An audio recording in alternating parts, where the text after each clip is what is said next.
Bienvenue sur Glow Your Life, le podcast inspirant pour oser vivre ses rêves. Nous parlerons ici de yoga, de mindset, de la vie en général. Si vous souhaitez en savoir plus sur mes formations de yoga, mes coachings, je vous invite à me retrouver soit sur mes réseaux sociaux Coraline Glow ou bien sur mon site internet coralineglow.com. Je vous souhaite une très belle écoute. Bonjour à toutes, j'espère que vous allez bien. Bienvenue dans ce nouvel épisode. Alors, à l'heure actuelle, ça fait 10 jours maintenant qu'on est rentré, à peu près. Ah oui, 10 jours qu'on est rentré de nos 4 mois à l'étranger. Donc, dans cet épisode, je vais vous parler de notre retour et puis également de ce que j'ai annoncé sur les réseaux dimanche, donc il y a 2 jours.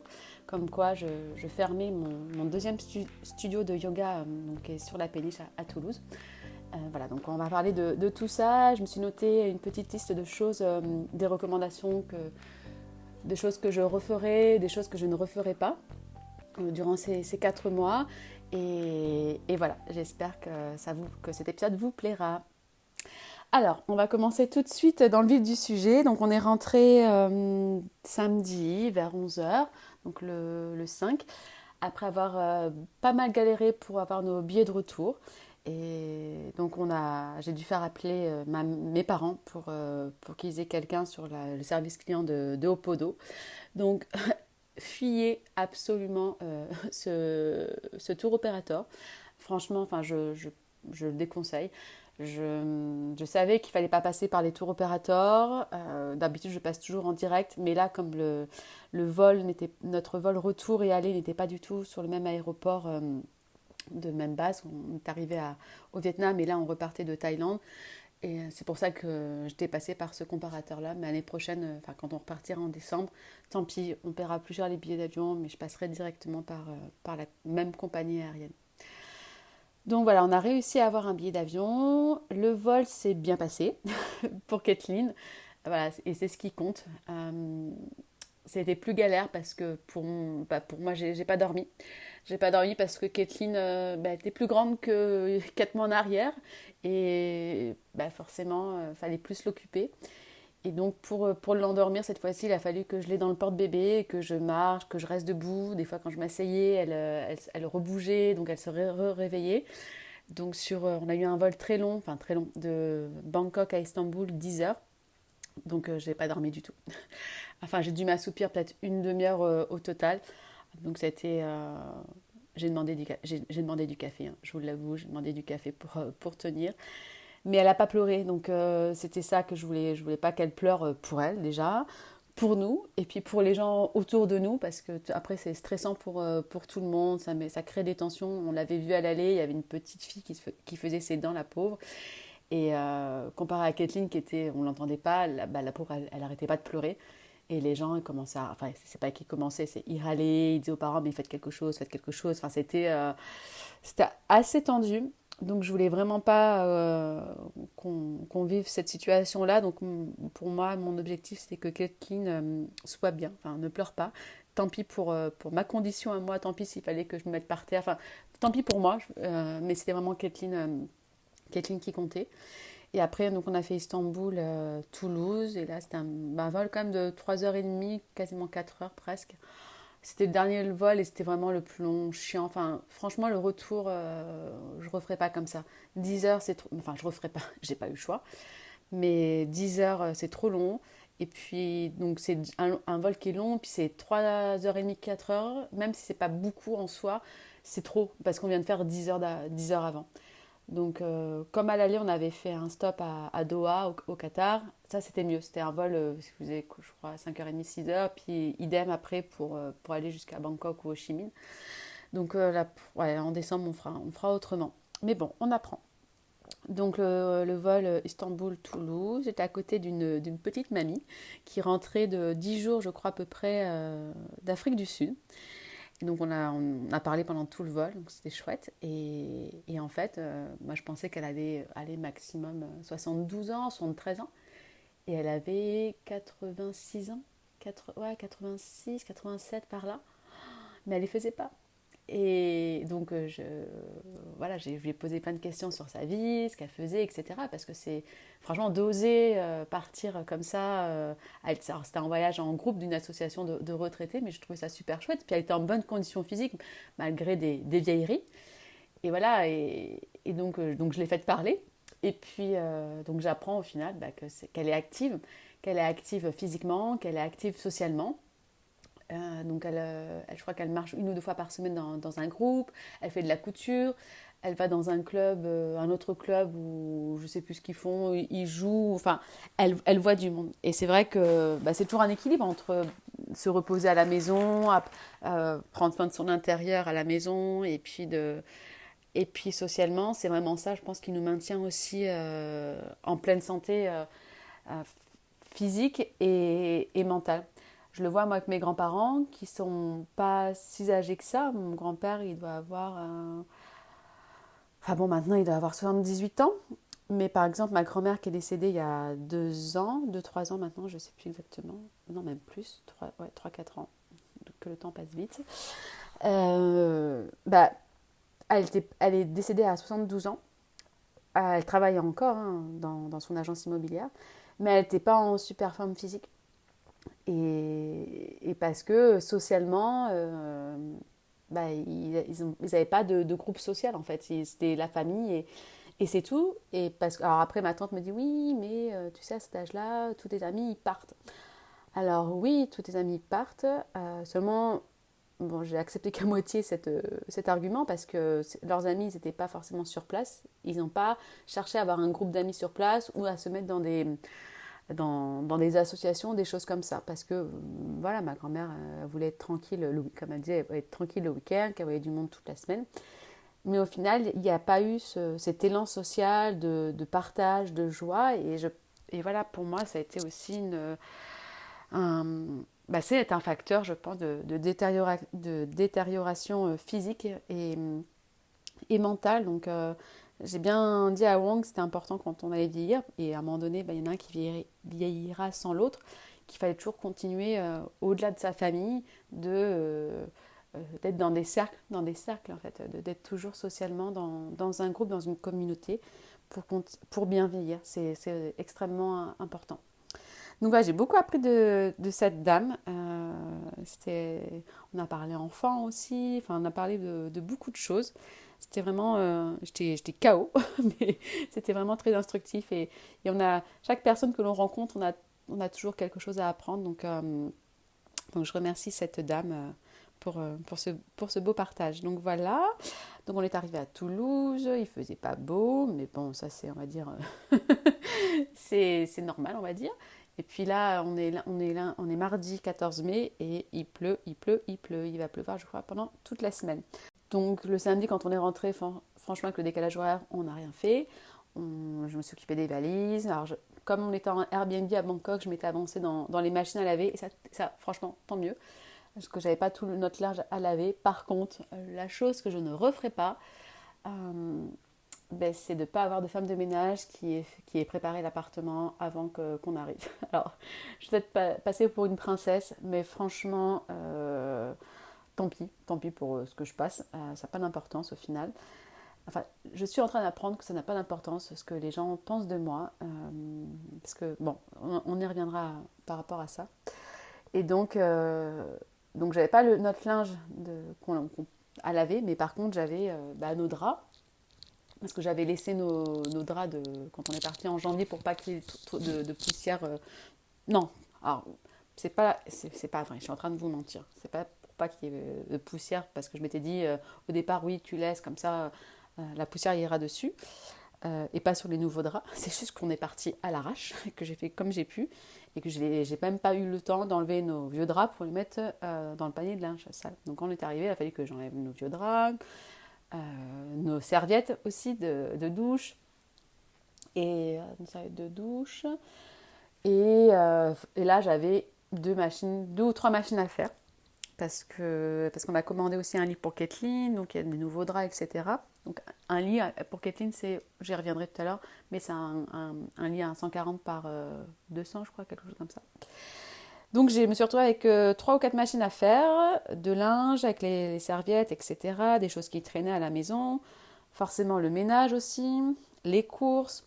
Donc voilà, je me suis dit que quand on reviendra l'année prochaine, quand on rentrera, je me débrouillerai, mais il faut que j'ai quelqu'un, parce que là je suis désespérément en train de chercher quelqu'un pour faire 2 heures de ménage dans la semaine et je ne trouve pas. Et voilà, que j'aimerais que l'appartement soit tout propre quand on arrive, les draps changés, les serviettes, que je fasse une petite liste de courses ou que je fasse un drive, je sais pas, ou une livraison et qu'elle s'occupe de remplir le frigo. Enfin, que ce soit plus facile en fait quand on rentre parce que bah, forcément avec le décalage horaire, le voyage où on ne dort pas, puis le fait que bon, bah, quand on rentre, on n'est pas forcément super happy de rentrer, de se retrouver directement dans le vif du sujet, c'est pas le meilleur retour, c'est pas la meilleure des transitions, mais ça se fait bien évidemment. Mais voilà, s'il y a une chose que je ferais différemment, déjà c'est celle-ci. Donc quelqu'un pour préparer notre retour à la maison. Ensuite, je l'ai dit ce matin dans une story, je déteste vraiment rester à la maison une journée. Ne pas sortir, c'est pas possible. Alors avant, ça ne l'était pas, avant Kathleen, mais je vivais moins mal. Depuis que Kathleen est là, donc ça c'est tous les jours je sors et quand j'ai pas pu sortir pour X raisons, franchement mon énergie j'étais pas sympa. Enfin j'étais pas sympa avec moi-même déjà. J'étais pas, je sentais que c'était stagnant.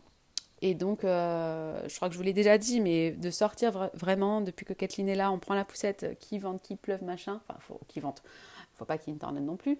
Je pense que ça a participé également au fait que j'ai pas fait de dépression postpartum. Alors, c'est jamais une chose hein, qui est la conséquence, voilà, la conséquence d'une chose, c'est plein de petites choses qui font une somme qui entraîne quelque chose. Mais le fait, bah, voilà, le fait que Kathleen ait, ait été autant désirée depuis 7 ans qu'on l'attendait, donc peut-être que voilà, j'ai un seuil de tolérance plus élevé. Ensuite, le yoga, le fait que j'ai ça dans ma vie, tout ce qui est coaching mindset aussi, le fait de sortir tout le temps, enfin tous les jours, d'aller marcher, d'aller prendre mon petit matcha, de m'offrir en fait je veux que tous les jours j'ai un plaisir. Donc ça peut aller marcher, aller voir quelqu'un, aller boire un café, mon petit matcha latte. Il faut que j'ai vraiment eu une source de plaisir. Et je n'apprécie pas les journées où je n'ai pas eu un plaisir, la cerise sur le gâteau. Je m'impose d'avoir ma cerise sur le gâteau. Parce que déjà, depuis que Kathleen est là, bah forcément, je n'ai plus de temps pour moi. Alors, on s'arrange avec Wang, hein, des fois, pour que j'arrive à me libérer 1 heure pour que soit j'aille courir ou soit j'aille que je fasse du yoga à la maison. Mais c'est pas tous les jours. Là, j'essaie de reprendre le rythme un jour sur deux. Donc, un jour sur deux, je lui demande qu'il reste à la maison et que soit j'aille courir ou je fasse du yoga. Mais donc, ça veut dire que voilà, un jour sur deux, j'ai Kathleen quasiment tout le temps. Et il faut que je sorte. Donc, voilà, de sortir. D'avoir Wang aussi, hein, mon mari, hein, qui est avec moi, comment j'ai dit Wang, d'avoir Wang avec moi, parce qu'on voilà, on travaille ensemble, et puis on s'organise autant que possible pour que la vie soit plus douce pour tous les trois. Donc ça, voilà, le fait d'avoir Kathleen, qu'elle ait été autant désirée, et je sais plus ce que je vous ai dit d'autre. Et bien évidemment, mon style de vie, voilà, mon mindset, mon style de vie participe au fait que je n'ai pas fait de postpartum, que j'aille bien, que physiquement j'ai récupéré. Donc voilà, c'est un ensemble de choses. Donc faites attention parce que je vois beaucoup de choses sur les réseaux, des filles qui, juste après d'avoir accouché, un mois après, elles se prennent en photo et elles montrent qu'elles ont quasiment tout perdu leur poids, et ci et ça. Franchement, enfin, bon, après voilà, chacun voit midi à sa porte, mais quand on suit une personne sur les réseaux, c'est parce qu'elle nous inspire, c'est parce que ça nous aide, mais franchement, je vois pas en quoi ça aide. Alors, ouais, c'est inspirant d'avoir une nana qui, un mois après, rentre dans son jean, mais à part aussi te foutre la pression parce qu'on est toutes différentes et qu'on n'a pas le même style de vie, on n'a pas eu la même grossesse, etc. Je trouve pas ça cool, mais bon, je pense à quelqu'un hein, qui est très bien suivi sur les réseaux et enfin plusieurs personnes qui sont bien suivies sur les réseaux et je me dis mais enfin je sais pas, Ça ne me viendrait pas l'idée comme d'annoncer les kilos qu'on a pris, ce qu'il nous reste à perdre. Là, par exemple, j'ai une amie qui est enceinte et qui s'est fait engueuler par sa sage-femme, alors, chose que je ne comprends pas, parce que, soi-disant, à l'échographie, le bébé était un peu dodu, il avait du ventre, alors voilà, et qu'il fallait qu'elle fasse attention. Alors cette amie-là, elle est dans le bien-être, elle mange sainement, elle est active, elle va nager, elle fait du sport, etc. Et on lui a dit ça. C'est une amie qui a eu aussi, comme moi, des troubles du comportement alimentaire. Enfin, c'est pas. Et au-delà du fait que peut-être, voilà, la sage-femme ne sait pas forcément qu'elle a eu des troubles du comportement alimentaire, mais c'est pas des choses que l'on dit. Et puis un bébé, ça a toujours eu du ventre. Elle n'a pas fait pour l'instant le test de diabète, donc on ne sait pas si elle fait du diabète gestationnel. De dire ça comme ça, sans preuve, enfin, je trouve que c'est complètement déplacé, surtout du corps médical. Et donc on a échangé à ce sujet, puis elle m'a demandé combien, parce que du coup elle me disait, bah, ça m'inquiète parce que là j'ai beaucoup pris en peu de temps. Et je dis mais oui, mais moi aussi au départ j'avais quasiment rien pris, surtout que j'avais été malade. Et puis après c'est arrivé d'un coup, je crois en un mois j'ai dû prendre 3 kilos. Et puis moi aussi j'ai la gynéco qui m'avait fait attention. Et donc mon amie elle me demande combien j'ai pris de kilos. Et ben je lui ai pas dit, et je vous le dirai pas non plus, parce que j'ai pas beaucoup pris. J'ai pris moins que la moyenne et je veux pas qu'on puisse me comparer, enfin que vous puissiez vous comparer et après que ça vous mette la pression et après que ça vous entraîne des troubles aussi du comportement alimentaire ou des troubles émotionnels, etc. Voilà, j'ai très peu pris, mais peut-être que si j'ai d'autres grossesses, ça sera pas le cas. Alors j'ai peu pris pendant, parce que je pense, voilà, les 3 premiers mois j'étais malade, donc là j'avais perdu du poids. Ensuite, il n'y a pas grand-chose qui passait au niveau de la nourriture, donc j'ai mangé beaucoup de fruits, de légumes, du fromage, mais vraiment beaucoup, hein, de fromage, comme dire, ah, il faut que j'arrête le fromage. Et je dis, mais tu sais, moi j'ai mangé beaucoup de fromage et c'est pas ça qui a fait exploser ma balance. Hein. Je continue à faire du yoga, je faisais du hit prénatal, j'allais nager, je faisais du vélo. Donc voilà, j'ai pas beaucoup pris. Par contre, quand à la maternité, donc oui, j'ai perdu rapidement, mais j'ai repris des kilos ensuite parce que je faisais une cure de raisin, j'avais envie de raisin. Et c'est que du sucre, que du sucre, que du sucre. Et je surchargeais mon foie. Et donc là, j'avais repris du poids. Et comme j'adore vraiment les fruits, ça a été compliqué de me sevrer au niveau des raisins. J'ai dû aller me faire aider par une énergéticienne, Stéphanie. Si vous voulez les coordonnées, n'hésitez pas à me contacter sur Instagram ou par mail, je vous transférerai ses coordonnées. Alors Stéphanie, elle m'a suivie avant l'insémination, pendant l'insémination, puis Wang aussi, ma sœur, enfin je lui envoie quand même pas mal de monde, ma tante. Et donc je lui ai dit, écoute, il faut que tu m'aides parce que là, je ne m'en sors pas, je mange beaucoup de raisins, j'arrive pas à m'en sevrer. Et ce qui m'a fait l'appeler, c'est j'ai fait comme un petit malaise où j'avais mangé du raisin. C'était comme je mangeais un saladier de raisin et rien d'autre quand Kathleen était née. Et donc, et là, j'ai fait un malaise comme si j'allais tomber dans les pommes. Et elle m'a dit, oui, mais c'est normal, t'as pris trop de sucre d'un coup, t'as surchargé. Enfin, elle m'a expliqué tout ça. J'ai dit, faut que tu m'aides. Donc là, elle m'a coupé, avec un soin énergétique, elle m'a coupé l'envie du sucre fructose des fruits. Parce que ça reste du sucre, même si c'est du fructose.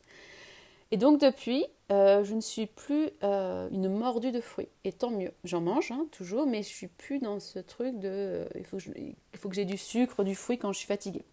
Donc franchement, heureusement qu'elle a été là parce que j'avais repris du poids avec ces bêtises de raisin. Donc vous voyez, on est vraiment toutes différentes. Donc après, j'ai reperdu et là, je pense qu'au niveau de mon poids, je dois être pareil qu'avant ou j'en sais rien parce que je ne me pèse pas. Du coup, mon corps a changé. Par exemple, dans des pantalons, je suis moins serrée. Mais ça se trouve, mon poids, il est soit identique, soit plus. C'est juste que ma morphologie a changé. Donc voilà, je ne lui ai pas communiqué de chiffres à mon amie. Alors quand elle m'a posé la question, j'ai renchaîné sur autre chose.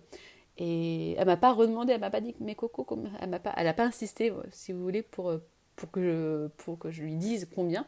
Et j'étais contente parce que je voulais vraiment pas lui dire, parce que ça ne l'aurait vraiment pas aidé. Et à personne, ça n'aiderait de vous communiquer des choses comme ça. Alors, je ne sais plus pourquoi je vous dis ça, mais c'est probablement qu'il y avait une suite logique. Alors, quand on est rentré le dimanche, je ne sais plus ce qu'on a fait. Je pense qu'on a été voir ma belle-mère pour qu'elle puisse voir Kathleen. On a dû se balader. Mais je sais plus. Je sais plus exactement ce qu'on a fait. Et puis après, j'ai repris mon petit rythme parce qu'on est resté quasiment une semaine, presque une semaine, avant de repartir sur Perpignan où j'ai donné un atelier d'Ashtanga à Casamona. Donc le temps avant qu'on parte à Perpignan, tous les jours, hop, poussette, on va marcher avec Kathleen. Wang venait souvent avec nous. Soit le matin, on allait à la Belle Brune boire la Belle Brune, c'est un petit café rue des Pharaons, au Carme, au quartier des Carmes à Toulouse. Boire un petit café, on a fait un petit brunch aussi un matin.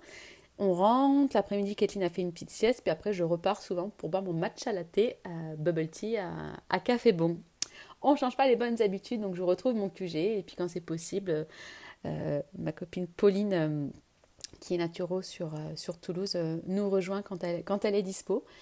Et donc, ça s'est fait très rapidement parce qu'au final, donc on est rentré samedi 5 mai et on repartait le jeudi. Le jeudi, je ne sais plus combien, le 8 peut-être, jeudi 8 sur Perpignan. Donc voilà, on est resté quelques jours à Toulouse pour repartir ensuite. Donc voilà, où j'ai donné l'atelier d'Ashtanga à Casamona. C'était vraiment super. J'ai pu retrouver énormément d'anciennes élèves du studio de Moving Yoga. L'énergie du groupe m'avait tellement manqué, cette énergie-là. Et puis de vous partager toutes ces nouvelles choses, aussi connaissances que j'ai apprises depuis qu'on s'était, j'allais dire quitté, mais depuis que je n'étais pas revenue enseigner à Perpignan, parce que ça fait au moins 5 ans, je pense.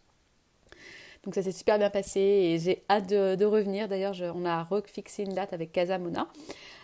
Donc le retour, ça sera le samedi 20 juillet. Et là, donc Ashtanga toujours, avec un petit focus sur les postures d'équilibre sur les mains. Donc faut pas être expérimenté, loin de là, faut juste avoir au moins pratiqué quelques fois de l'Ashtanga pour savoir de quoi ça parle. Et si on ne sait pas de quoi ça parle, j'ai fait une vidéo il y a un an quand j'étais bien enceinte d'Ashtanga sur YouTube.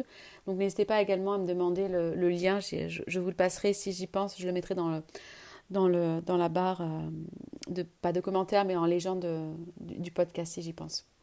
Donc voilà, si vous n'avez pas l'occasion de pratiquer en studio ou avec quelqu'un en Ashtanga, n'hésitez pas à aller faire 2-3 fois un petit tour sur cette vidéo-là. Et puis ensuite, vous serez plus à l'aise le jour J. Et donc voilà, je reviens le 20 juillet chez Casamona. Mais voilà, avant de revenir à aujourd'hui, quelque chose qui nous a vraiment marqué, mais pas dans le bon sens du terme, quand on est revenu. Donc on est allé boire un petit café quelque part avec Wang un jour. Et puis, alors je crois que Wang il était au téléphone à l'extérieur. Moi, j'étais avec Kathleen sur les genoux. Et j'étais en train de finir de manger. Et le serveur, il nous demande s'il peut nous mettre sur une autre table qui est beaucoup plus petite que sur celle où on était. Donc je dis vraiment pas de problème. Donc vous imaginez sur la table, donc il y a nos assiettes, nos cafés, verres d'eau, carafes, les jouets de Kathleen. J'avais mon ordinateur, mon téléphone. Et Kathleen avec moi. Donc il me dit oui. Et moi je m'attendais à ce que je ne fasse rien, à part juste prendre Kathleen et ma poussette et encore, juste prendre Kathleen et que lui en fait m'aide à tout débarrasser. En fait le mec non. Il a juste je lui dis mais vous pouvez m'aider, je prenais mon assiette d'une main avec Kathleen de l'autre et il m'a pris les verres d'eau, c'est tout. Et là mais j'ai halluciné. Mais en Asie, alors en Asie déjà on ne nous fait pas bouger parce que même si je suis par exemple si je suis sur une table de 6, franchement c'est très rare qu'ils viendront nous demander est-ce que vous pouvez bouger. Par exemple ils préféreront dire aux gens vous revenez plus tard ou il n'y a pas de place que de faire bouger quelqu'un. Bon après, je comprends, en France, les endroits sont petits en ville, je comprends parfaitement. On demande, il n'y a pas de problème. Mais voilà, déjà ça en Asie, c'est très rare qu'on fasse changer de table. Par exemple, je rentre dans un café en Asie, les tables de 2 ou 3 sont prises, il reste une grande table de 6 avec canapé, etc. Ils nous la laissent. Ils ne vont pas nous dire « Ah non, cette table, elle est réservée pour 6 personnes ». Et s'il y a un groupe de 6 qui arrive après, ils ne vont pas nous demander de bouger. Voilà, juste pour vous donner un contexte. Et donc la personne, le serveur, il ne m'a pas du tout aidé à changer. Alors qu'en Asie, si ça s'était produit, j'aurais rien fait. J'aurais juste pris Kathleen, il m'aurait pris tout, du coup, les couverts, les jouets, la poussette, il m'aurait transféré sur une autre table. Et là, franchement, je dis mais waouh, franchement, c'est déjà que le service en France, ça se perd. Mais là, welcome back, pas to Toulouse, mais to France. Donc voilà pour la petite anecdote, ça nous a marqué. Il y a plein de petits trucs comme ça qui nous marquent, mais voilà, c'est chouette en même temps, ça nous conforte dans notre décision de partir vivre à l'étranger. Pas le plus rapidement possible, mais là, enfin si, le plus rapidement possible de partir en décembre et que c'est là-bas qu'on veut aller vivre. Voilà, pour les choses que je recommande par rapport à Kathleen, tout ça. Ah oui, j'avais chargé mes valises. Alors, Kathleen, on est parti, elle avait 4 mois. Donc il a fallu que je prenne du 3. Elle avait du 3 mois, mais était du 3 mois à cette époque-là. J'ai pris du 6 mois et j'ai pris un peu de 9 mois. Été, bien évidemment. Et donc j'ai pris beaucoup de body, de pyjama. Et voilà. Donc les choses que j'ai prises inutilement, ce sont les pyjamas. Je n'ai jamais mis en 4 mois Kathleen en pyjama. Et je m'étais dit, mais il faut que je prenne des... Pourquoi j'ai pris des pyjamas? C'est tout simplement parce que je m'étais dit, dans les chambres d'hôtel, la clim, peut-être qu'elle aura froid. Donc, pyjama. Donc je lui ai pris des pyjamas de 3 mois, de 6 mois, de 9 mois, qu'elle n'a jamais utilisés. Parce qu'en fait, oui, il y avait la clim, il faisait jamais froid. On avait un drap ou une couette. Donc elle était soit en couche, elle dormait en couche, ou en body, ou en couche avec un t-shirt. Donc chose complètement inutile que je ne reprendrai plus jamais sont des pyjamas. Body manche longue, j'en ai pris trop également. J'en ai mis peut-être 2-3 fois, mais c'est tout. Quand par exemple la nuit, la clim, on sentait que c'était une clim qui était trop froide. On avait du mal à régler par exemple.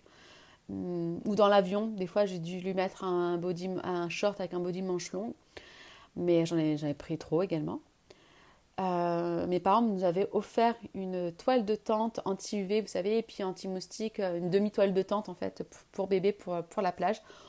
Ben voilà, on l'a fait voyager cette toile de tente, mais on ne l'a jamais utilisée, tout simplement qu'on n'a quasiment fait aucune plage avec Wang. On a fait une plage une fois à Phu Quoc, au Vietnam. Et on était dans un club de plage, donc on avait pris 3 bains de soleil. Et ensuite, à Koh Samui, en Thaïlande, où on avait pris un appartement, un hôtel sur le bord de la mer. Moi, je ne m'étais pas baignée, mais Wang, une fois avec Kathleen, il est allé, mais ils se sont trempés, et puis après, ils sont revenus sur les transats au bord de la piscine, je crois, quelque chose comme ça.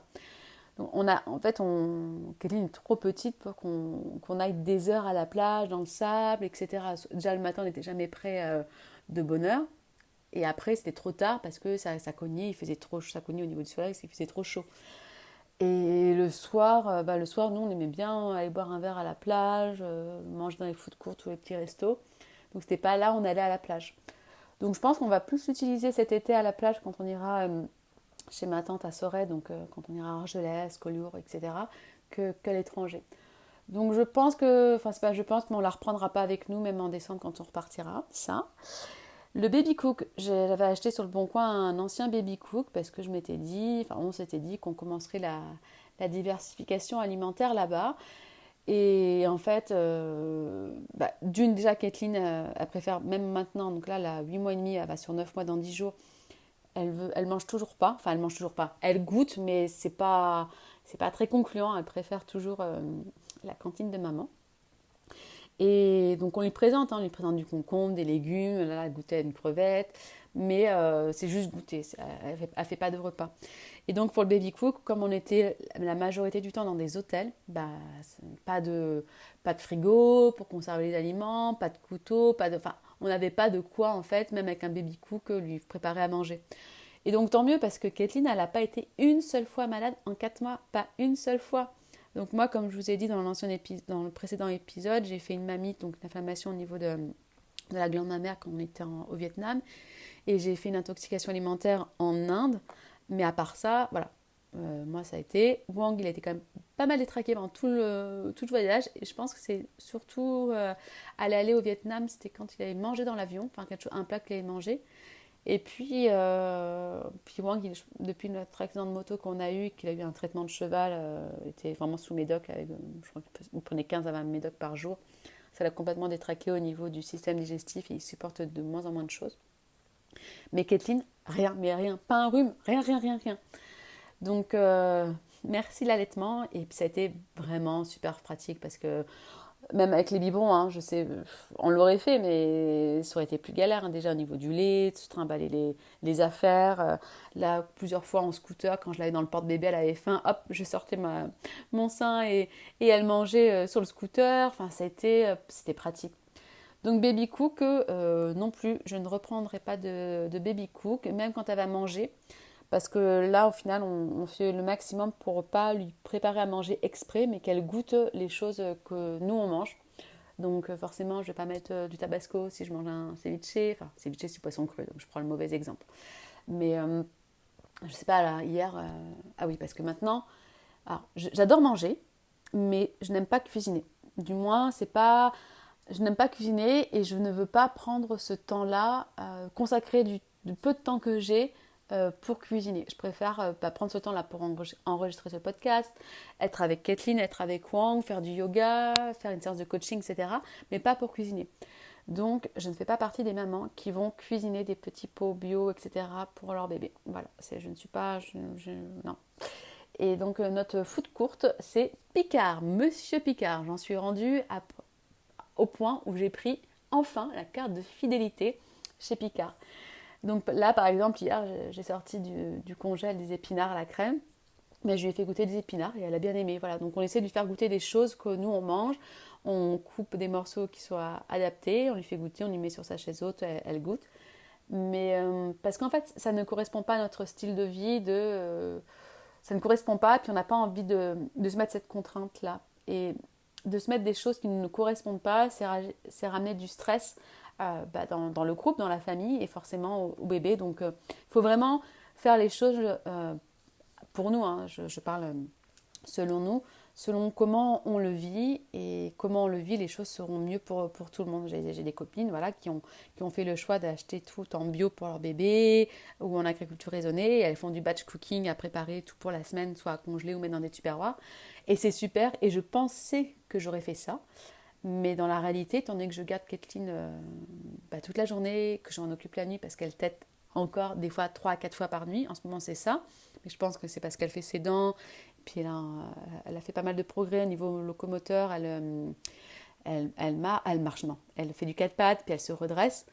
Mais voilà, ça me demande, je suis extrêmement fatiguée, non, je suis extrêmement fatiguée et je ne veux pas me rajouter cette contrainte-là. Donc c'est Monsieur Picard qui cuisine pour la famille. Et Monsieur Picard, il est disponible partout en France. On se le prête, je vous le prête volontiers. Donc voilà, pas de baby cook, j'ai un Thermomix, mais voilà, pour l'instant, le Thermomix, c'est pour cuire à la vapeur les épinards de Monsieur Picard, les haricots verts de Monsieur Picard, des choses comme ça, mais c'est tout. Les choses où... ah oui, quelque chose que je n'ai pas utilisé non plus, j'avais acheté une baignoire gonflable. Alors, une baignoire où, vous savez, c'est des petites piscines, sinon gonflables. Je ne l'ai pas utilisé une seule fois. Je m'étais dit oui, pour les bains, ça serait bien. Mais en fait, on n'a pris que des douches pendant les 4 mois. Et c'était super. Et voilà, c'est peut-être quelque chose aussi parce que Wang et moi, on ne prend pas de bain. Parce que déjà, à l'appartement à Toulouse, on n'a pas de baignoire. Et moi, le bain, je trouve que c'est une perte de temps. Et puis, ça me fait mal au cœur de voir toute l'eau qui est gaspillée pour prendre un bain. Donc, on a eu des hôtels où on avait des baignoires. On n'a jamais pris un seul bain pendant les 4 mois. Donc c'est pas quelque chose qui est peut-être automatique pour nous, pour Kathleen, c'est pas quelque chose voilà, qui est important pour nous de lui faire prendre un bain, même si c'est génial, hein, mais le bain en fait, alors on l'a lavé tous les jours, plusieurs fois par jour à la douche, mais se baigner c'était voilà, soit en mer ou davantage en piscine. Donc cette petite piscine gonflable, on ne l'a pas utilisée une seule fois. Je l'ai gardée parce que peut-être que cet été là, comme on va être juste un mois chez ma tante, juste un mois, enfin c'est déjà pas mal, un mois sur les 2 mois d'été. À Toulouse il fait chaud, je me suis dit qu'on l'utilisera pour ici, mais ça ne nous a pas servi une seule fois parce que voilà, on prenait Kathleen avec nous sous la douche. Maintenant elle tient depuis 7 mois, 7 mois elle tient assise, donc on l'a fait asseoir dans la douche et ça va très bien. Donc ça nous a chargé inutilement, baby cook, les pyjamas, les bodys, voilà tout ce que je vous ai dit précédemment. Ensuite, ce que j'ai bien fait, on avait pris que 5 petits jouets et ça suffisait largement parce qu'en fait on utilise tout ce qu'on a sous la main pour des jouets, hein, ça peut, une serviette, enfin je sais pas, un couvercle de boîte. Enfin, ça nous fait travailler notre imagination. Donc, on avait pris 5 jouets à peu près. J'avais pris plein de body manches courtes et ça, franchement, c'était le top parce qu'il fait tellement chaud, souvent, hein, qu'on l'a laissé en body. Donc oui, je ne l'ai pas tellement habillé, petite robe, petit machin, mais parce que c'était pratique pour elle, pratique pour nous. Quand on lui faisait goûter des fruits, elle s'en mettait partout, je m'en fichais qu'elle salisse, c'était facile à ôter. Donc ça, les body manches courtes, c'était top. Je suis contente d'avoir pris des leggings et des hauts manches longues. Alors j'en ai pris 2 leggings et 2 hauts manches longues pour la couvrir quand on faisait du scooter par rapport au soleil. Donc ça, je vous recommande. Les chapeaux, plusieurs chapeaux, j'en avais pris 2 ou 3 parce que si on en perd un, etc. Et les combinaisons anti-UV quand on se baigne. Parce que voilà, j'ai une amie qui est dermato qui m'a bien dit il n'est absolument pas recommandé d'utiliser des crèmes solaires sur les bébés.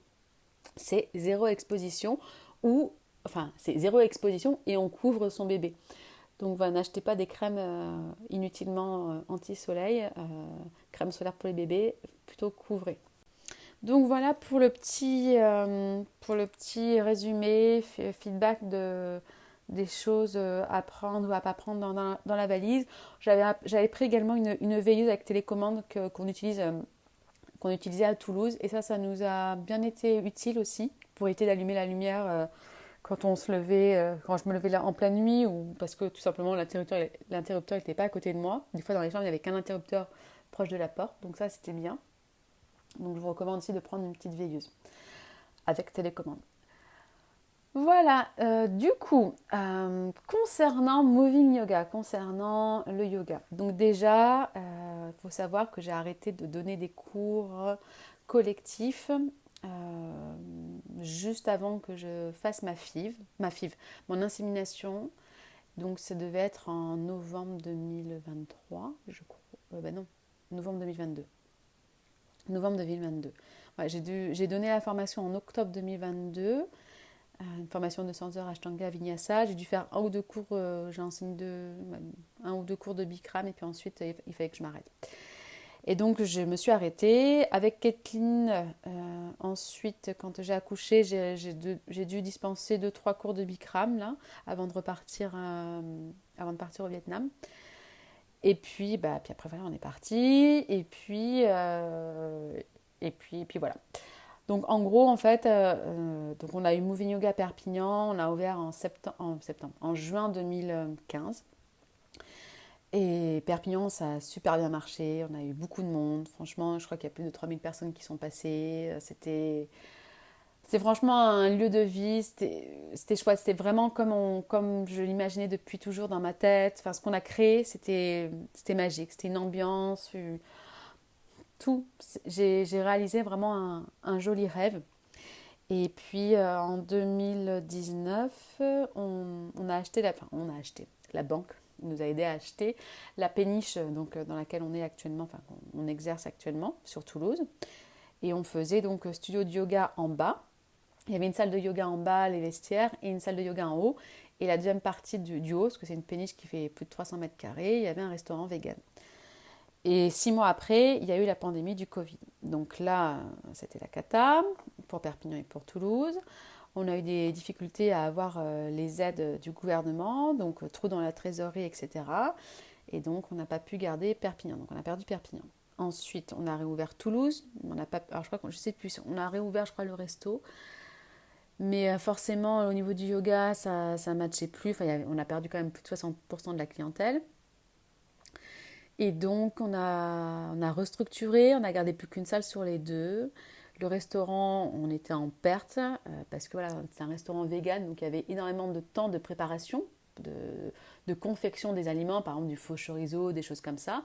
Donc beaucoup de temps à payer au niveau du chef cuistot, au niveau de la manœuvre. Mais au niveau du débit, ça comblait pas.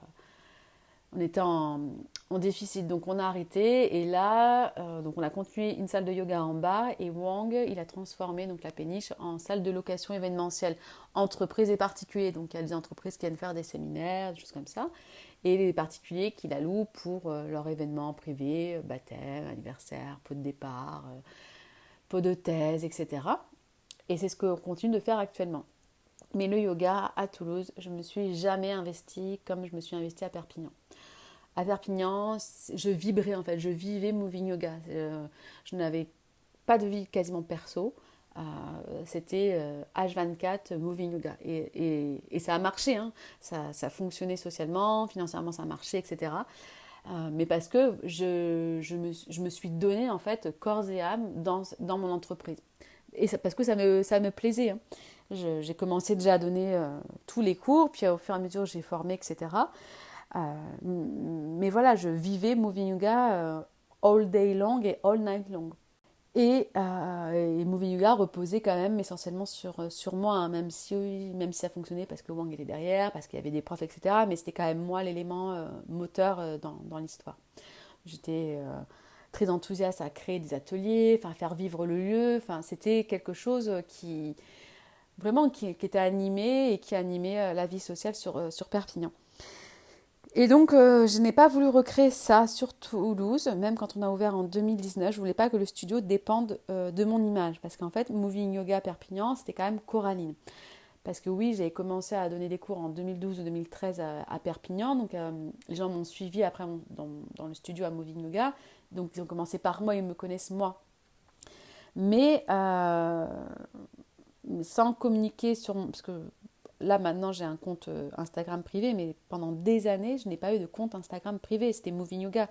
Et je ne me mettais pas en valeur parce que je n'avais pas envie que Moving Yoga soit rattaché à moi. Je voulais que Moving Yoga, en fait, que tout le monde puisse s'identifier à tout le monde. Que le yoga ne soit pas réservé à une élite physique de gens, à une élite d'âge, à une élite de classe sociale, à une élite de tout au final. C'est que tout le monde, peu importe qui on peut venir et faire du yoga à Moving Yoga. Et donc, quand on a ouvert un Moving Yoga Toulouse sur la péniche, j'avais bien dit avant que je refuse de refaire la même chose. Donc, on a embauché beaucoup de profs et sans que moi je m'y investisse. Et forcément, ça n'a jamais fonctionné autant que Perpignan. Et c'est normal parce que de créer quelque chose, si on n'y met pas son énergie, si on dit j'ai pas envie, machin, ça bloque. Et j'ai la recette magique pour qu'un studio de yoga fonctionne, soit rentable, etc. Je l'ai fait une fois et ça a fonctionné. Mais je n'avais pas envie, en fait, c'était plus aligné avec mes valeurs, avec mon mode de vie pour refaire la même chose. Donc j'étais en fait partagée, toujours scindée en moi entre j'ai une société qui c'est pas une association, donc faut faire des sous, faut payer les factures, faut payer les profs, faut aussi nous payer. Et le fait aussi, donc c'est-à-dire développer, et le fait que j'ai pas envie en fait, j'ai pas envie, je me projette pas dans cet endroit-là, je ne crée pas de lien particulier avec les élèves alors que c'est quand même la base. Donc voilà, Toulouse, j'ai un peu délaissé le bébé en mettant des profs. La plupart des gens qui venaient sur la péniche ne savaient pas du tout qui j'étais. Alors qu'à Perpignan, tout le monde savait qui j'étais, que j'étais la patronne, que je faisais des formations, etc. Là, en fait, j'aurais pu être la femme, j'aurais pu être la femme de ménage, j'aurais pu être la cuistot, j'aurais pu être la femme d'accueil pour le yoga, etc. Ce que je faisais, j'étais des fois à l'accueil. Personne ne savait qui j'étais. Franchement, ça m'est égal. Et j'étais contente au final que personne ne savait qui j'étais. Mais le revers de la médaille, c'est être une inconnue. Forcément, je ne crée pas de communauté, de lien avec les élèves. Et ça fait que je ne crée pas de fidélité et de lien plus profond avec les élèves. Donc on a vu de suite que les élèves à Toulouse, c'est des élèves qui pratiquent dans différents studios parce que soit ils suivent les profs, soit parce que ça leur va mieux au niveau des horaires, etc. Et ça a été une chose qui était complètement différente qu'à Perpignan. La plupart des élèves, à 98%, en fait, ils restaient à Moving parce qu'on avait un planning qui était hyper achalandé. On avait, je crois, 30 heures de cours, du lundi au dimanche inclus. On avait du Bikram, du Hot Power, du Yin, du restauratif, du Hatha Flow, du Yin Yang, du Power, de l'Ashtanga, du Vinyasa, du Pilates, je crois que je l'ai dit. Enfin, on avait vraiment beaucoup de diversité au niveau des cours. Donc, il n'y avait pas besoin d'aller ailleurs. Les cours étaient de qualité parce que je me mettais vraiment la pression à moi, puis aux profs aussi. Hein. Je ne prenais pas n'importe qui pour enseigner à Moving, pour que les cours restent vraiment de très bonne qualité. Et... Mais comme je ne me suis pas investie à donner des cours et à développer la péniche, bah, il n'y a jamais eu beaucoup de cours. Enfin, il y en a eu au départ, avant la pandémie. Et puis la pandémie nous a mis une grosse claque, quoi. Et c'était à l'époque où, après la pandémie, on aurait pu repartir, hein, mais seulement on a perdu, voilà, comme je vous disais, 60% de la clientèle. J'étais dans une phase avec mon couple avec Wang qui était pas facile, on a failli se séparer, c'est pour ça que je suis partie à Dubaï, en Thaïlande, etc. Donc mon énergie, elle n'était pas j'étais pas dans cette dynamique de recréer quelque chose. Donc il y avait très peu de cours, il devait y en avoir un ou deux par jour et encore.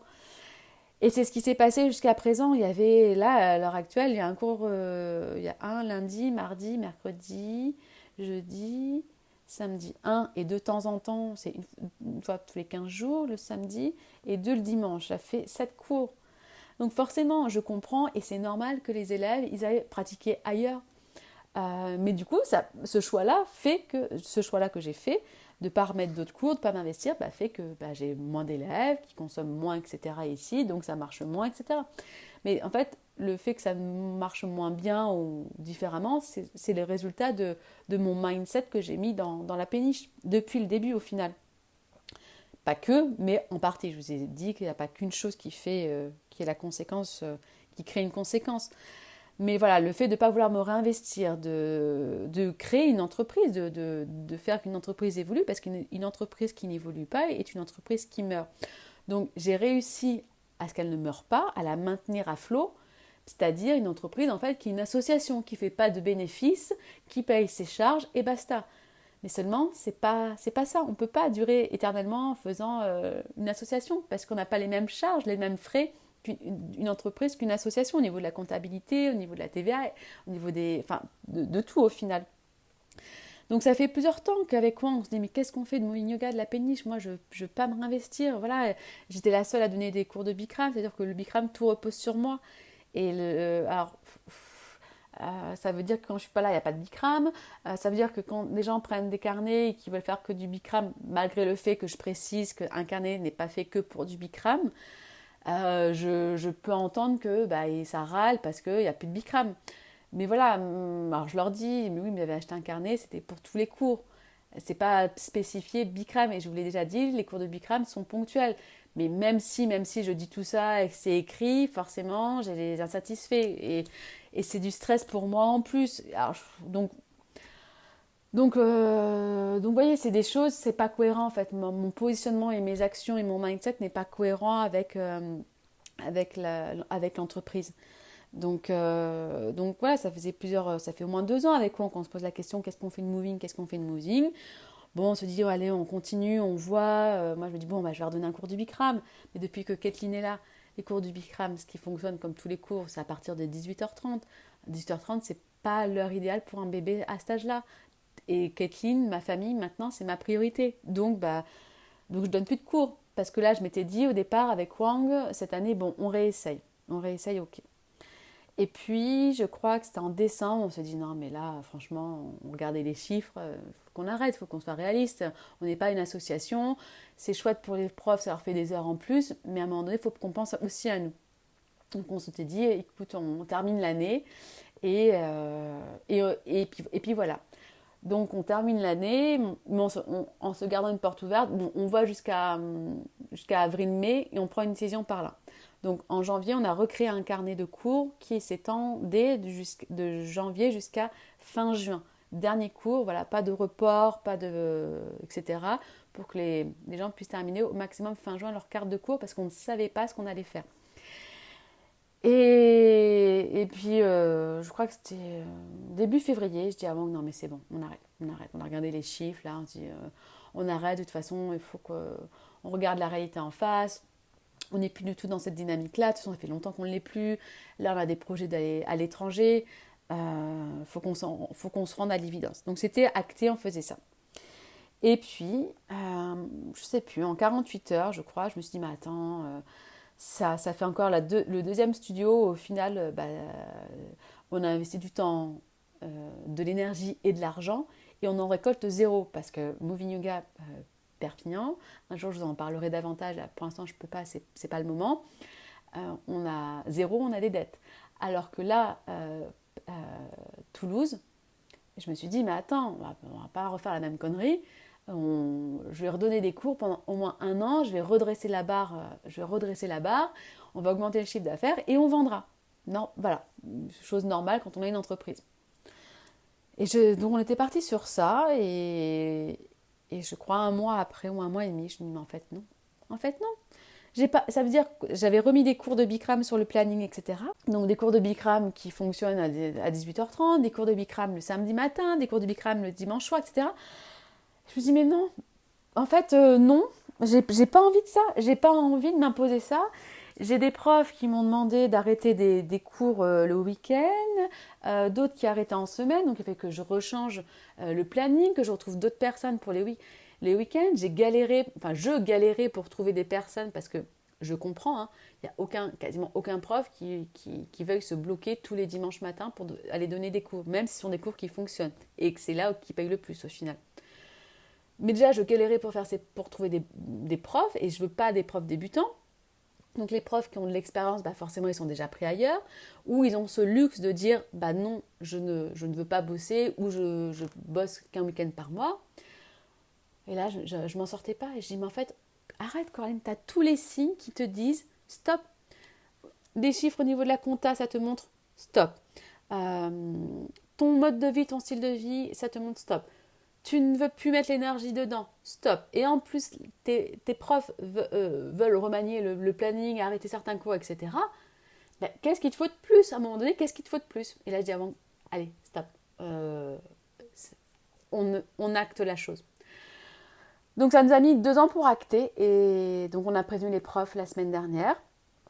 Et donc j'ai envoyé une newsletter pour les élèves de Toulouse dimanche. Et j'ai fait un post donc dimanche en même temps pour annoncer tout ça. Et j'ai reçu pas mal de messages de compassion disant que je suis désolée, etc. Mais sincèrement, forcément, ça n'a pas été une décision facile parce qu'on a fait ça ça fait plus de 10 ans qu'on fait ça et qu'on est bon dans ce qu'on fait. Mais en fait, on est bon dans ce qu'on fait si on veut bien le faire. Et on ne veut plus le faire. Donc forcément, on est moins bon. Et puis on n'est plus dans cette énergie-là. Notre cœur, il n'est plus en France, il n'est plus dans le développement d'un studio de yoga, à s'investir tous les jours pour faire vivre l'entreprise. Sur place, on n'y est plus, on est passé à autre chose et on a envie de passer à autre chose.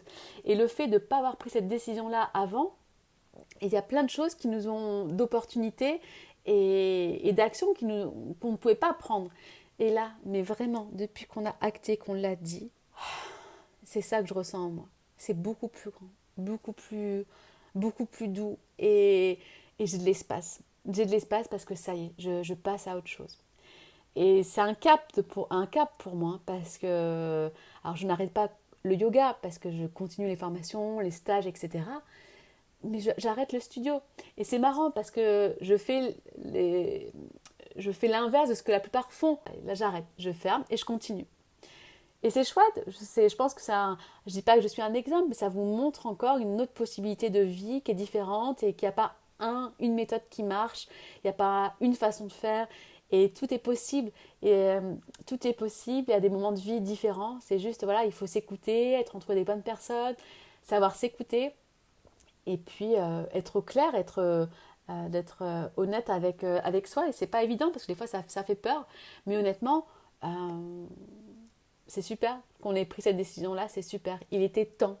Et il y a 2 ans, on n'était pas jusqu'à présent en fait, on n'était pas prêt. Parce que c'était un deuil quand même de faire ça, puis de dire aux profs on arrête.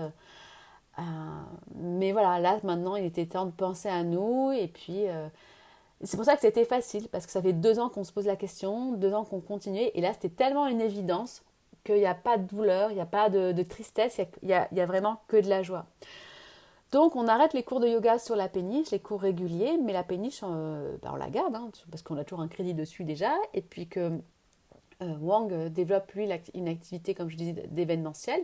Et puis on va garder la salle du bas aussi pour moi, mes formations, pour les formations, les stages que je continuerai à dispenser quand on sera en France. Donc je continue à faire ce qui m'anime, ce que j'aime et là où je suis bonne dans mes compétences, mais différemment. Parce que là, je n'avais plus du tout, j'ai même plus envie d'y aller à Péniche parce que c'était pas ma vibe, parce que je n'ai jamais mis ma petite touche, parce que puis je vais être honnête avec vous, la péniche, c'est pas. Ça n'a jamais été mon énergie. Le studio de Perpignan, c'était moi, c'était ma vibe. Mais je crois, pourtant j'adore l'eau, mais il y a quelque chose qui fait que c'est pas moi. Alors c'est un lieu qui est génial, vraiment pour pratiquer, c'est apaisant, c'est doux et j'adore donner des formations ponctuellement là-bas. Mais y aller régulièrement, c'est pas mon lieu. Je me sens pas à la maison. Et moi, j'ai besoin de me sentir à la maison. Voilà, dans les lieux, quand je dispense des formations, des choses comme ça, si je me sens pas à la maison, il y a quelque chose, c'est énergétique, hein, ça bloque. Je me suis pris pas mal la tête avec Wang parce qu'il ne comprend pas ça. Il le comprend toujours pas. Mais c'est comme ça. Je suis quelqu'un qui marche beaucoup au feeling, les personnes qui me connaissent, qui sont proches de moi, qui me connaissent beaucoup, me disent voilà, que j'ai une bonne intuition. Et c'est vrai, je pense que j'ai une bonne intuition et la péniche n'a jamais été moi. Donc ça aussi, probablement que, enfin c'est sûr hein, que ça contribue au fait que je n'ai pas réussi, je n'ai pas voulu m'investir comme je me suis investie sur Perpignan. Donc on garde la péniche, on continue de bosser dessus et puis moi voilà, je dispenserai les formations sur Toulouse parce que j'ai tout le matériel qui est sur place et la péniche, pour les cours de yoga, je l'ai équipée comme jamais. On a les chaises pour les alignements, pour le restauratif, on a plein de briques, plein de couvertures, plein de bolsters. Euh, donc voilà, j'ai tout pour faire des formations de qualité, mais pas plus. Voilà, pas plus. Et on restructure l'affaire. Voilà, je n'ai plus les profs à gérer, je n'ai plus les clients au quotidien à gérer. Euh, donc franchement, je suis heureuse. Je suis heureuse cette action-là, en fait, va dans le sens de la vie que je veux avoir, de me recentrer sur ma famille. Parce que sincèrement, depuis que Kathleen est là, c'est ma famille qui compte. Alors qu'avant, j'étais quelqu'un qui n'était pas famille du tout. Là, c'est ma famille. C'est ma famille qui compte la priorité. Donc, il fallait que je fasse des actions qui soient cohérentes avec la vie que je veux avoir. Et là, on a tout mis en place pour vivre la vie qu'on veut. Et ça en fait partie. Et juste avant de conclure, parce que ça fait déjà 1 heure que je vais vous parler, là par exemple, j'ai de la famille qui sont en train d'ouvrir un lieu d'événementiel sur Bordeaux et qui se sont associés avec des personnes. Quand on s'associe avec quelqu'un, c'est très rare que ça se passe bien. Au moment donné, il y a un cafouillis et c'est normal parce qu'il n'y a pas les mêmes intérêts. Avec Wang, ça fonctionne qu'on bosse ensemble parce que les intérêts sont communs. Mais même travailler avec une amie, à un moment donné, les intérêts ne sont pas communs. Et ça couaque. Et voilà. Et moi, ça a couaqué avec les personnes avec qui je m'étais associée. Plusieurs fois, ça a couaqué. Donc maintenant, je me suis dit, je ne fais plus d'association. Des collabs, c'est OK. Embaucher ponctuellement, c'est OK, mais je ne veux plus m'associer. C'est Wang et c'est tout. Et donc là, la famille, il y a un couac avec leurs associés. Ils nous demandent si on peut les rejoindre. Donc au départ, on dit bah oui, volontiers, c'est la même chose que ce que l'on fait. Je leur ai dit même moi, je pourrais gérer les réseaux sociaux, etc. Et puis en fait, avec réflexion, je dis à Wang hier, mais non, en fait, c'est pas ça que je veux. Enfin, il faut pas que je me remette dans genre les menottes, enfin une encre dans quelque chose que je viens de me libérer. Je viens de me libérer du temps, de l'espace pour vraiment mes projets qui m'animent, de formation, de stage, de développer davantage de coaching mindset sous d'autres formes, en webinaire, etc. Si je me remets dans un projet, c'est-à-dire qu'il faut que je divise mon temps, que je n'ai plus autant de temps qu'avant. J'ai toujours des formations en ligne que je n'ai pas eu le temps de publier, qui sont en attente. En fait, ça, c'est pas mon projet. Mais comme en moi, je suis vraiment une entrepreneuse. J'adore, j'ai toujours, avec moi, on a toujours plein d'idées pour monter des business, créer des choses. Ça, on ferait ça comme ça, il faudrait qu'on fasse ça. Ça m'anime et franchement quand on parle d'ouvrir des business, de créer des sociétés, que ça peut être, je sais pas, dans la beauté ou dans le divertissement, etc. c'est des choses qui m'animent, j'ai envie, ça fait partie de moi. Et depuis toute petite, je suis comme ça. Mais là, je me dis stop, stop, stop, stop. Te remets pas là-dedans. Déjà, t'arrives pas à gérer correctement les réseaux sociaux de Moving Yoga. T'arrives pas à gérer correctement les réseaux sociaux de la péniche. Tu veux te remettre quelque chose. Alors en plus, c'est pas ta société. Alors oui, c'est pour dépanner, c'est parce que tu vas prendre des parts dans la société de la famille. Mais en fait, non. En fait, non. Maintenant, je veux juste me restructurer sur moi, donc sur moi et puis Coraline Glow sur, voilà, sur les réseaux. Mais c'est tout, j'ai pas le temps, j'ai pas l'espace et en fait, j'ai pas l'envie. Et ça n'a pas été facile de me rendre compte de mon mécanisme à repartir, bien mais si je peux faire ça, parce qu'en fait je peux le faire concrètement, j'ai les compétences et j'ai les habilités pour le faire. Mais ça ne va pas dans le sens de mon grand rêve au final. Et ça, je vous conseille de toujours avoir en image votre grand rêve, la big picture, parce que sinon, on se fait happer au quotidien par des petites actions qui vont à l'encontre de la chose la plus grande qui nous anime. Donc, ayez à portée main ce big dream, parce que sinon, ce big dream, on peut s'en éloigner rapidement.